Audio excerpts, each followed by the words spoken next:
અહેમદાબાદ મિત્ર ન્યૂઝમાં આપનું સ્વાગત છે।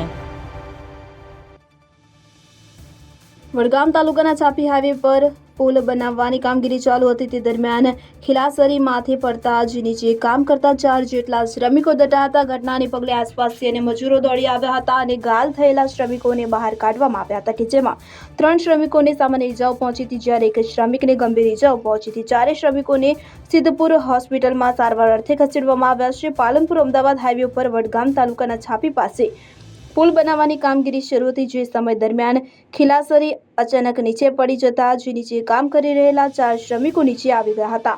ઘટનાને પગલે અફરાતફરીનો માહોલ સર્જાયો હતો। પુલ બનાવવામાં અન્ય કામ કરી રહેલા શ્રમિકો અને સ્થાનિક લોકો દ્વારા તાત્કાલિક ખીલાસરી હટાવી દબાયેલા શ્રમિકોને બહાર કાઢવામાં આવ્યા હતા। 3 શ્રમિકોને સામાન્ય ઇજાઓ પહોંચી છે જ્યારે એક શ્રમિકને અતિ ગંભીર ઇજાઓ પહોંચતા 4 શ્રમિકોને સિદ્ધપુર હોસ્પિટલ ખાતે ખસેડવામાં આવ્યા છે। અહેમદાબાદ મિત્ર ન્યૂઝની યુટ્યુબ ચેનલને સબસ્ક્રાઇબ કરો અને બેલ આઇકોન જરૂરથી દબાવો જેથી દરેક મહત્ત્વના વિડીયોની નોટિફિકેશન તમને મળતી રહે।